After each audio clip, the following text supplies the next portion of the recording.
Manuel Rosas en Exitosa.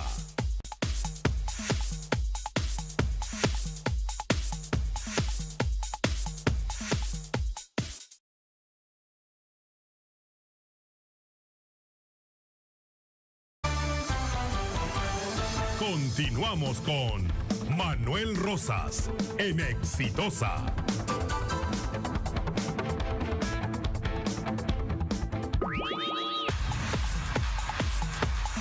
Estamos de vuelta y ya son las 8 de la noche con 34 minutos. Gracias por seguir con Exitosa. Vamos juntos, por favor, a las calles. Ahí está la información, la movilización, marcha a favor del indulto, de la paz y la reconciliación. Estoy con Álvaro Tapia y en el centro de esta movilización, la atención mediática y la expectativa cifrada en la participación de Kenji Fujimori. Se ha sumado a la marcha en la cuadra 10 de la avenida Garcilaso de la Vega. Álvaro, le estamos escuchando. Adelante.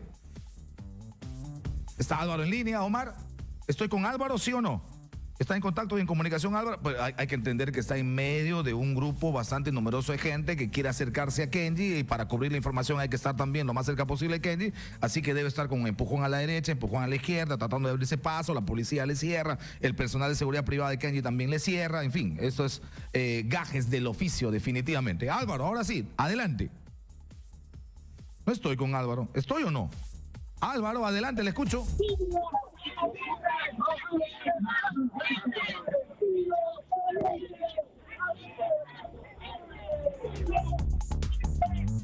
Sí, está Álvaro, parece que no me está escuchando bien. Álvaro, adelante, el Perú entero le escucha, adelante. Gracias, Manuel. Muy buenas noches. Información en vivo. Nosotros continuamos en esta marcha por la paz y la reconciliación. Nosotros estamos a pocos metros nada más de Kenji Fujimori. Él está fuertemente resguardado, no solamente por su seguridad privada, sino también por la propia Policía Nacional, que le está dando todo el resguardo. No nos dejan en este caso, entrevistar a el congresista Kenji Fujimori, que en todo momento pues está sonriente, está saludando a las personas, a sus seguidores, también los abraza, le da la mano con las personas que han llegado a esta marcha de la reconciliación y la paz. Hay varios colegas que han tratado en este caso de acercarse, pero lastimosamente han sido repelidos por la propia Policía Nacional, quienes no nos dejan acercarnos a el congresista. Esperemos que en las próximas... Se fue la comunicación. Muy bien, vamos a ver, ojalá podamos entrar en contacto en los siguientes minutos. Esta es la hora, estamos a las 8 de la noche con 37 minutos, mientras esto ocurre en las calles de Lima, en el centro de Lima, en el Ministerio Público y en la carceleta correspondiente. Está iniciándose el plazo correspondiente también. Hablamos de los 10 días de prisión preliminar, de detención preliminar que se ha solicitado para el exfuncionario Carlos Eugenio García Alcázar. Este hombre, de alguna manera, según la lógica y según la hipótesis de trabajo y de investigación del Ministerio Público, él sería el ente coordinador en el aparato público. En el aparato privado había un señor de nombre Rodolfo Prialé de la Peña. Estoy hablando de lo que corresponde a la lógica de investigación del Ministerio Público, afirmación del Ministerio Público. Entonces habían dos coordinadores. Del Club de los Constructores, es decir, de los privados, el que actuaba como lobista sería el señor Rodolfo Prialé de la Peña. Este señor Rodolfo Prialé articulaba una red al interior del Ministerio de Transportes y Comunicaciones, y concretamente Provías. Ahí el enlace sería el señor Carlos García Alcázar. ¿Qué es lo que ocurría? Que estas empresas, algunas de ellas les voy a contar: Obrainsa, Málaga, Cosapi, Gañe Montero, Ixa, Joe, Grupo Plaza, Constructora San Martín, OAS, Andrade Gutiérrez, Montaengil, Queiroz Galbao, H&H Casa, entre otros. Es decir, la crema innata de Capeco. Capeco tendría algo que decir, ¿verdad? Capeco, que es la Cámara Peruana de la Construcción. Capeco, que es la especie de Confiep de los constructores. Capeco debería decirnos algo, porque parece que lo que han hecho es destapar un poco el desagüe, y la verdad es que lo que está oliendo huele bastante mal. Ya teníamos con el señor Valareso una situación, ¿se acuerdan ustedes de Valareso y su empresa? ¿Se acuerdan de la condición de vicepresidente de la Cámara Peruana de la Construcción? Pues bien, bueno, ahí trabajaba Rodolfo Prialé de la Peña con este señor que ya les he señalado, Carlos Eugenio Alcázar. ¿Qué es lo que hacía? Se distribuían las obras en el club y se pagaba el 2.92% del valor del contrato adjudicado. Eugenio García Alcázar fue asesor del Ministerio de Transportes y Comunicaciones de 2011 al 2014. Se encargaba de lograr que el acuerdo se haga efectivo dentro del Ministerio de Transportes y Comunicaciones. Ahora, él ha sido asesor del viceministerio del 2011 al 2014. ¿Quién ha sido ministro? Carlos Paredes. ¿Quién es el presidente de la República? Ollantumala. ¿Quiénes han sido viceministros? Que me imagino tendrán que responder. Viceministros de la época. Atención. Viceministros de la época, que eran ministros, que eran viceministros del ministro Carlos Paredes. Estamos hablando, por ejemplo, de Carmelo Henry Zaira Rojas. Y estamos hablando de Alejandro Chang Chiang. Ambos han sido viceministros. ¿Tendrán alguna responsabilidad? Solo el Ministerio Público lo sabe. Esta es una investigación que tiene toda la reserva del mundo. Hay 5 otros que tienen también orden de detención preliminar. No se ha hecho efectiva todavía, me imagino, porque están en la búsqueda. Y en las próximas horas habrá información y estaremos para dársela a través de Radio Exitosa, como siempre. Esta es la hora 8:40, cambio de tema. Y tengo aquí en estudios al ex magistrado del Tribunal Constitucional, Fernando Calle Jayén. Y vamos a hablar sobre lo que ha dicho hace unas horas el presidente del Tribunal Constitucional, Ernesto Blume, en relación al indulto. Lo que él ha dicho, que en un Estado constitucional, y vivimos en un Estado constitucional, no hay ningún acto irrevisable cuando se amenazan o lesionan derechos fundamentales o cuando este acto viola la Constitución. Si usted me pregunta en términos generales o genéricos, le digo que sí. Es decir, si se puede o no se puede revisar el indulto. Si usted me pregunta en términos generales, yo digo que sí. Es lo que ha dicho el nuevo presidente del Tribunal Constitucional. Doctor Calle, ¿cómo está? Buenas noches. ¿Cómo está, Manuel? Qué gusto de volver a verlo. ¿Qué me cuenta usted? ¿Cómo está? Bueno, estoy no impresionado, sino creo que en lo último que usted dice que pagaban el 2.5%. 2.92%. Bueno, pero ¿pagaban o siguen pagando? Porque usted no cree que esto no está paralizado.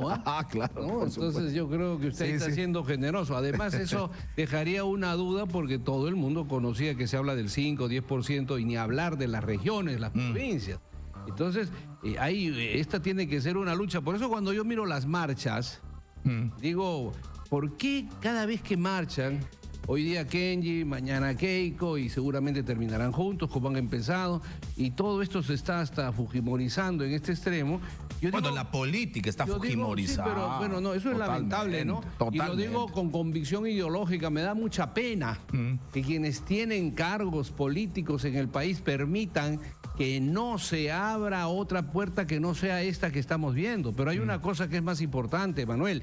Si usted mira lo que dicen los grupos políticos hoy día, lo que dice el presidente, lo que ha dicho la ministra, no olvide usted que la ministra dice que la presidenta del Consejo de Ministros, hay que primero considerar y entenderse con el pueblo. Yo le digo una cosa y ojalá usted coincida en esto conmigo. Si todas esas marchas se canalizasen a un solo grito, en verdad contra la corrupción, y exigiesen que venga la Comisión Internacional contra la Impunidad, que vengo solicitándolo hace 3 años. Varios años. Cuya carta la tiene notarial la señora Fujimori, el presidente Kuczynski hace unos meses, que me lo ha derivado a la Cancillería, con un cariño a Catalina. Ahora esperemos que lo puedan recibir, pero lo que es interesante... Cayetana Aljovín puede revisar. ¿no? Lo que me parece interesante... La ministra 4x4, todo terreno. Es el tercer ministerio. Pero hay que desearle el mayor de los Por éxitos, supuesto. ¿no? Pero el tema pasa en que, y ahí hay que ver también el descuido que hay del Estado, del gobierno peruano en la política externa del país. Pero para concretar este tema, fíjese usted, nada le costaría al presidente de la República, en un gesto de una lucha contra la corrupción, a la señora Fujimori, a su hermano y todos los que están ahora impulsando que hay que ir contra la corrupción, suscribir el convenio que está esperando ahí en las Naciones Unidas y que venga no a interferir, a ayudar para que no haya impunidad en el país. ¿Qué es lo que lastima al pueblo? ¿Qué es lo que resiente, lo que duele y lo que está llevándonos a una situación que cuando conversé con usted le dije en esa oportunidad, sin afán de adivinar las cosas, le dije, aquí el problema está que cuando el pueblo entre en ira, no sé cómo lo vamos a contener, no sé qué plataforma le vamos a ofrecer, yo no sé si usted ve que ya hay una ira nacional por todo lado,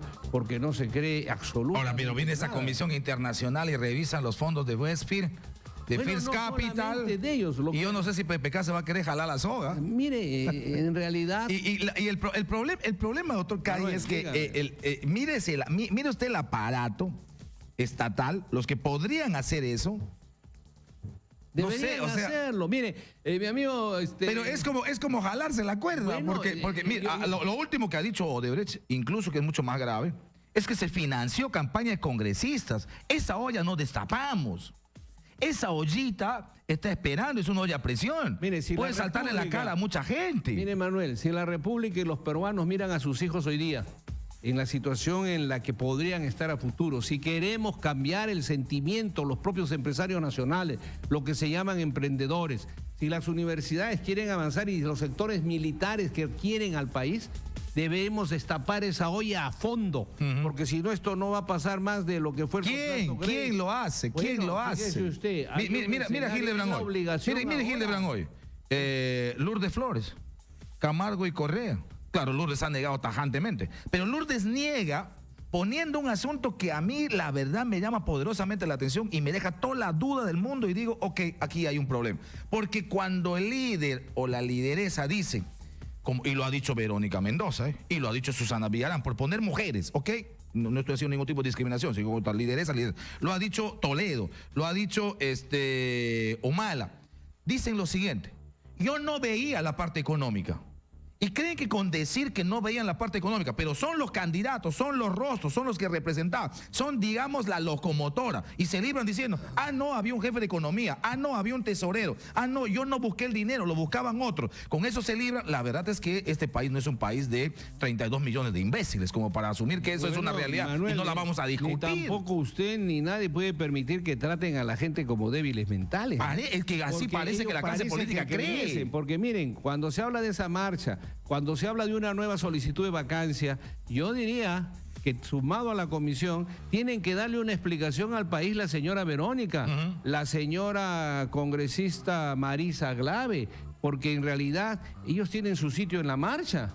Tendrían que estar marchando al lado de Kenji, porque si no fuese por ellos... ¿no? Si hubiera vacado al presidente y no hubiera habido indulto. Y sus 10 firmas y sus 10 votos de Kenji no servían. Que no se diga una cosa que no es cierta, porque en la sucesión presidencial está en la Constitución. Es decir, no creo que el primer vicepresidente y la segunda vicepresidenta, hoy presidente del Consejo de Ministros, eludan una responsabilidad que tienen ante la nación. Entonces, antes de pedir la vacancia, no sé si es para disfrazar las cosas o presentando acusaciones constitucionales, tienen que darle una explicación a la nación, a todos los peruanos, y deben pues quitarse, tenemos una hipocresía constante, y que vayan a la marcha a favor de la impunidad y que estén ahí. Falta la foto familiar, he visto que han sacado una foto, lo ponen al presidente Kuczynski.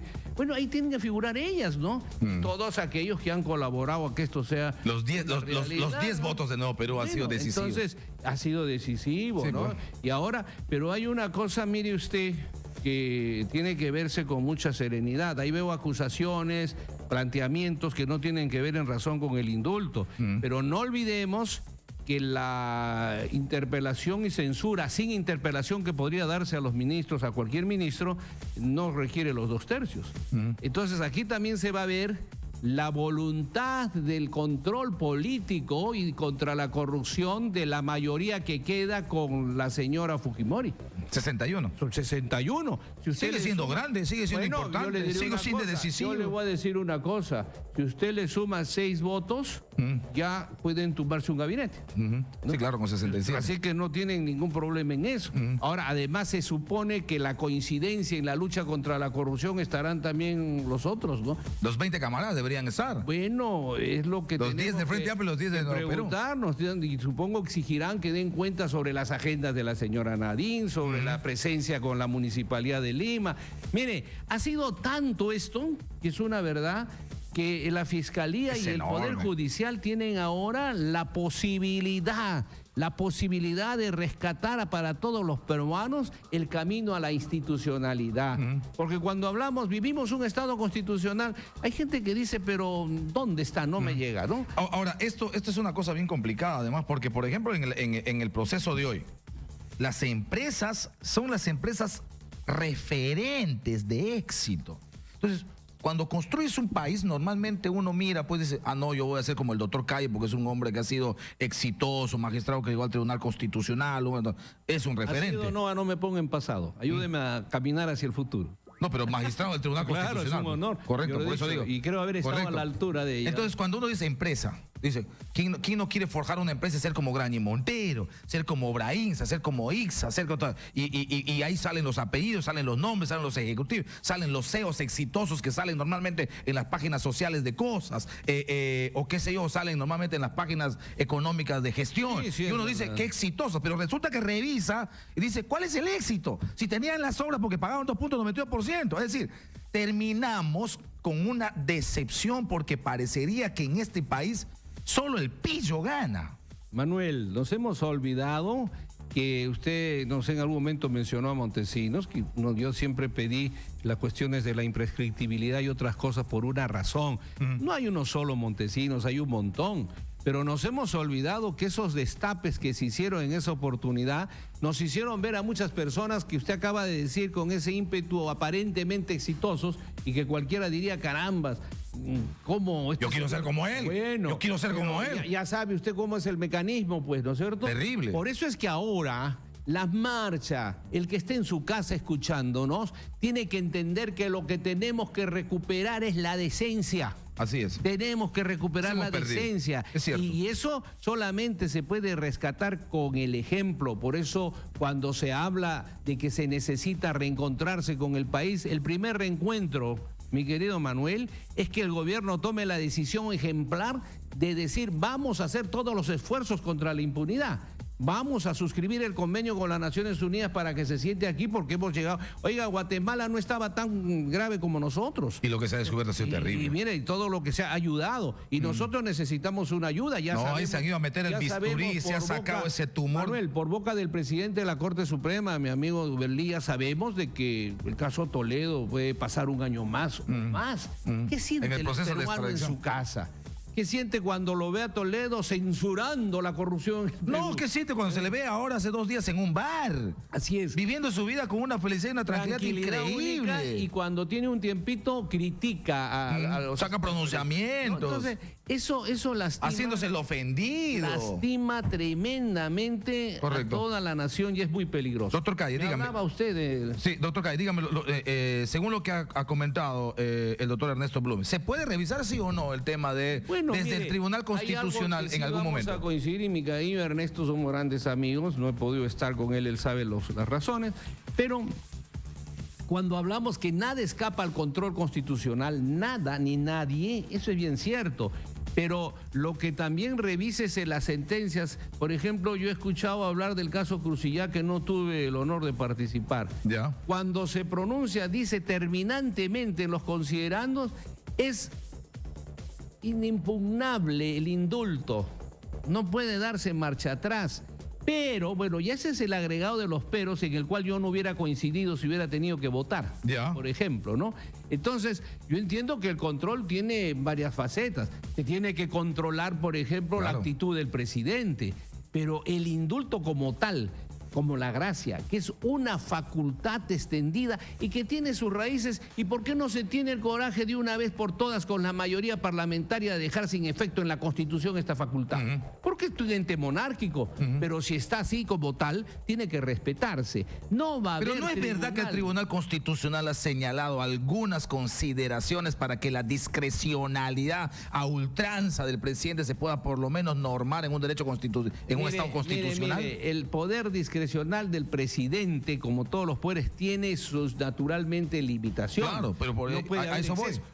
Pero ya la facultad concedida, esa no se revoca, pero usted puede revisar la actitud. El presidente de la República puede ser condenado después, sancionado ahora severamente si hay una infracción constitucional, si hay una infracción moral. Pero yo le quiero decir para su tranquilidad, cuando se habla de ciertos requisitos, el fundamental es la debida motivación. Claro. Porque hemos quedado en que tiene que motivarse. Ahí vamos. Pero el tribunal... Y aquí la motivación significa demostrar si es que es verdad o no es verdad que la condición de salud del señor Alberto Fujimori establece el condicionante principal para darle el indulto humanitario. ¿Usted está de acuerdo? ¿Usted cree que un presidente, como es el caso de Crucillá, puede revocar la gracia que le dio?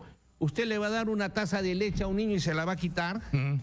¿Usted le va a dar alimentos al pueblo y se la va a quitar? ¿no es cierto? Entonces, de alguna forma, y fíjese la historia del indulto y la gracia de lo que se llamaba el perdón que daba el rey, el monarca. Acuérdese usted que cuando las cortes, ¿no?, lograron que se deje y se pueda sancionar a quienes incumplían, el rey llamaba a ese juez y le decía: tú sigues sirviéndome, no te olvides que yo tengo el don de la gracia, así que te hagan lo que te hagan, al final yo te voy a perdonar. Y ese era el escudo. ¿Que eso se ha superado un poco? Bueno, se han puesto unos requisitos, pero la facultad es totalmente absoluta del presidente y lo único que tiene, y existe, ¿no? O sea, ni en el marco interno ni en el marco interamericano le pueden decir vamos retrocede. Para empezar en el marco interamericano, y le agradezco. Cuando hubo el caso Castro, que se sentenció al Perú a unos montos a los terroristas que había que indemnizarlo, yo hice el planteamiento de había que plantear la nulidad de ello. ¿Por qué?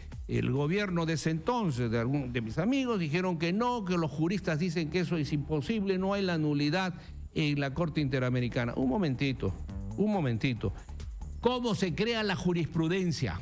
Se crea con hechos que tú planteas. Entonces yo decía en ese momento, y lo vuelvo a decir hoy día, Manuel, ¿cómo no va a proceder la Corte a generar una jurisprudencia cuando el nacimiento de la Corte Interamericana por mandato de los países reunidos en la OEA es para defender el debido proceso de los ciudadanos que están en el mundo? Y uno de los principios fundamentales es el agotamiento de la vía interna. Entonces, en este caso, que dice se va a ver la revisión de una sentencia, no tiene que verse, porque si alguien quisiera, primero tendría que haber ido en amparo para anular la sentencia del indulto.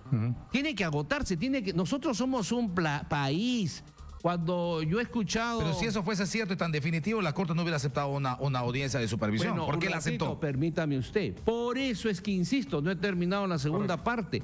Yo lo propuse hace 20 años y creo que hoy es más urgente que nunca que la Cancillería peruana, por iniciativa, haga una reunión de cancilleres en el Perú, en Lima, por haber sido cabeza de la colonia, si quiere usted como antecedente, y estoy seguro, con un trabajo con los presidentes que muchos países van a querer, que se revise seriamente la Convención de San José y el reglamento y convención de la Comisión Interamericana. Son 50 años que han pasado, Manuel, si no es más, en una época de la posguerra donde la mayoría de los países y las juventudes socialistas y comunistas habían luchado contra el fascismo y para tumbar a las huestes del nacionalsocialismo. Y entonces se impusieron en muchas cortes, tienen un criterio y nadie dice que no, que hay mucha presencia de una tendencia política en estas cortes. Hay un sesgo ideológico. Con todo el respeto. Hay un sesgo ideológico. Pero hay que respetar al país. Entonces, yo creo que hay que modificar. Por ejemplo, en la Corte de Estrasburgo,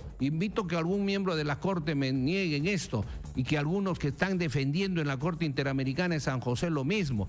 En la Corte de Estrasburgo no le admiten nada si antes no se ha agotado en la vía interna de su país. Eso es respetar la soberanía de su país. Nos están tratando como si aquí, usted acaba de decirlo, vivimos en un Estado constitucional. Dios mío, lo dice usted con suena bien, ¿no? Suena bonito, pero oiga, ¿nos respeta a alguien? Sí. La Corte Interamericana está respetando que somos un Estado de Derecho. Los peruanos que tienen poder político hacen respetar al país. Por eso es que tiene entonces que revisarse. Si usted se da cuenta, el Estado, en tanto los temas que han habido en la Corte, no ha tenido una defensa y una presencia.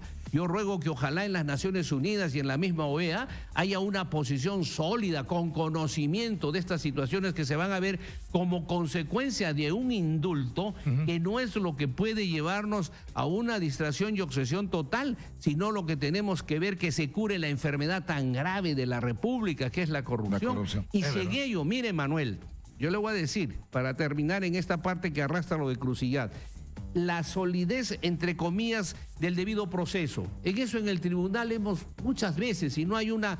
¿Cómo tú entiendes el debido proceso y cómo entiendes sobre todo la debida fundamentación? Tiene pues sus raíces. Entonces, si la motivación está que hay un informe médico que dice que el estado es grave del paciente... Que puedo cuestionar, ¿eh? Bueno, que puedo cuestionar. Bueno, y ahí va mi argumento a que si yo cuestiono el tema con un peritaje internacional del tema médico, ya puedo revisar el indulto también. Y si puedo revisar el indulto, puedo revertir el indulto. Le voy a demostrar algo. Usted lo que tiene que hacer, y debió hacerse en el caso Crucial, donde se dice eso, que los médicos Por eso. se hicieron fuera, pues los médicos deben ir a la cárcel, señor, por Pero doble es otro motivo. tema. Pero yo puedo No, no es cuestionar, otro tema. pero yo puedo cuestionar Porque, que lo que dicen los médicos no corresponde a la verdad. pero Y los tendría el médicos- derecho de decir, como familiar de la Cantuta y Barrios Altos, No, eso- revísenme eso porque ahí está fallando. Los familiares de la Cantuta, con quienes tenemos, y le doy todo mi cariño, y lo saben, cuando uno lucha, pero tenemos que enderezar el país en torno a una estabilidad y sanciones verdaderas para que esto se corrija. Tiene usted que decir, usted puede tratar de invalidar lo que quiera, pero ¿qué ha motivado? ¿Quién ha sido sorprendido en todo caso? El presidente, ¿no? El presidente seguía y usted no puede calcular cuándo va a morir o si se va a recuperar. Eso la no puede persona. calcular nadie. Pero usted Solo el abogado de Fujimori sabe cuándo va a morir Pero Fujimori. usted puede presumir naturalmente y no quiere que muera un presidente, por decir un presidente u otro ciudadano en la cárcel siendo yo Si presidente. utilizo ese criterio, tengo que sacar a la mitad de la cárcel del Perú. Bueno, fíjese o sea, ese usted. criterio no puede ser válido solo para Fujimori. Si yo creo, porque como soy su abogado de Fujimori, como me gusta Fujimori, creo que no quiero que Fujimori muera en la cárcel, hay 80.000 reos en este país y de esos 80.000, 40.000 pueden morir, mejor los saco a todos. Mire, me encanta lo que usted dice, porque esta es una grave sanción severa a que en su momento, por ejemplo, no aprobaron la ley para que definitivamente los que son mayores de 70 años vayan a su casa. Y eso está en el antiguo Código Penal y está en todas las legislaciones internacionales. Saldrían por lo menos mil violadores Bueno, que tienen 78 años. Por lo menos 1000. No lo ve usted así, le voy a decir, porque en la época del Código Penal antiguo, hay mucha gente que al llegar a los 75 años no tienen a dónde ir, Manuel. Seguro. No tienen en absoluto, ¿no? Alguien decía, muy triste la vejez y peor sin plata, ¿no? Pero yo le diré algo que No te es mira ni el real, perro. ¿no? Exacto. Y fíjese, ¿a dónde van a ir? No crea usted. Hay muchos que van a decir, usted ya tiene 75, 70, tiene que irse. Algunos no van a querer salir de la cárcel. ¿A dónde voy a ir, hijo? Te va a decir. Correcto. ¿Quién me va a recibir? Bueno, Entonces, eso también tiene un poquito de privilegio. Pero Sí. lo importante que se entienda bien, Manuel, es que tiene que responderse al país quienes tienen responsabilidades y no puede eludirse usando pretextos políticos, una especie de hipocresía política. Ahora, el Tribunal Constitucional no solamente esto va a revisar sin duda, y lo primero que tendrá que hacer respetar también es el fuero nacional. El artículo 206 de la Constitución dice, usted puede ir a una corte internacional agotada la instancia, que en este caso la última instancia es el Tribunal Constitucional. Por eso insisto, no solo en la Comisión Internacional contra Pero la impunidad. el ordenamiento interno, según su propio razonamiento, estaría agotado per se. Porque usted me está diciendo que eso no se revisa, que eso no hay marcha atrás. No, un ratito. Entonces, perdón. ¿para qué me voy al Sí tribunal sé, sí si el sé. razonamiento es que la facultad y la discrecionalidad del presidente sigue pareciendo a la de los monarcas y lamentablemente... ¿Y usted cree que la Corte va a ingresar a ello? La Corte no va a ingresar, porque lo que están haciendo es revisar el cumplimiento de la sentencia. Hubo condenas, hubo estas situaciones, ¿no? Y se da un indulto para saltar la condena y no cumplirse la condena. Eso es lo que va a revisar la Corte. Por una razón. Esa ya es una expresión política. Es un sentimiento político. Y entonces lo que tiene que madurar es un país en ello y naturalmente darse cuenta de todo esto de lo que usted me está diciendo. Pero es que aquí no puede ser, fíjese usted, miembros del Consejo Nacional de la Magistratura, le voy a poner el ejemplo, nombran magistrados que no es el caso, que no están a la altura y a lo mejor son inmorales. Parlamentarios porque es una mayoría. Sí. Nombra al Banco de Reserva, miembro del Tribunal Constitucional o al Defensor del Pueblo, etcétera. Es bueno Contralor. que el país, ex Contralor General, y hay irregularidades. Esa gente, alguien tiene que responder. Aquí nadie responde de nada. ¿Por qué le digo Totalmente esta de situación, acuerdo. mi querido Manuel? Porque justamente nos estamos pasando por alto los informes médicos y todo. Porque usted dice, muy bien, anulamos. Pero quienes han generado de alguna forma, pensemos... de buena fe en un presidente, pensemos de buena fe. Entonces, por lo menos esto demostraría que ha sido engañado. Y usted no puede darse el lujo de engañar a un presidente, aunque el presidente, usted me puede decir, engaña. No, nadie puede darse ese lujo. Para mucha gente, el que nos ha engañado es el presidente. Pero ese es otro debate. Bueno, Doctor, me ganó el tiempo. Dígame, para ver, de 30 segundos. Mire, no admitamos más engaños, Manuel. Y si eso sucede, hay Ok. los mecanismos constitucionales Muy bien. para poder sacar adelante la República. Pero le insisto en lo que le dije casi al empezar. ¿Cómo no? La única forma que podemos corregir esto es con la conducta, con el ejemplo y con la decencia. Y ahí es donde tenemos que encontrarnos todos. Muy bien. Fernando Cayén, ex magistrado del Tribunal Constitucional, dando su punto de vista siempre interesante y por supuesto llama mucho la atención además el énfasis que le pone el doctor y sobre todo este margen que no tiene mucho que ver con el derecho porque se maneja perfectamente en el derecho. Esta otra parte en la que yo coincido plenamente. Es decir, esto de pedir una participación internacional le daría absoluta objetividad. Porque además se necesita teniendo en cuenta que no sé quién de la clase política de los últimos 15 o 20 años puede tirar la primera piedra y decir que está libre del pecado maldito de la corrupción. Como tenemos una duda razonable de que todos andan en lo mismo, no podemos confiar en los partidos y en los políticos y en lo que ellos producen la posibilidad de limpiar este país. No, señor. Manuel, usted se imagina la tragedia de los partidos, lo llamaron partidocracia, es la falta de credibilidad y confianza. Si verdaderamente aman al país, si verdaderamente están contra la corrupción, si todas las bancadas por consenso, que no es necesario, porque el convenio lo suscribe el Ejecutivo, pero si fuera así, toda esta representación política pidiesen que venga la Comisión Internacional contra la Impunidad. Imagínese usted el tendríamos que construir 2 zancones. Gracias, doctor. Me voy a la pausa. Retornamos. Gracias a usted y un cariño enorme a todos. Gracias. Pausa y volvemos. Ya regresamos.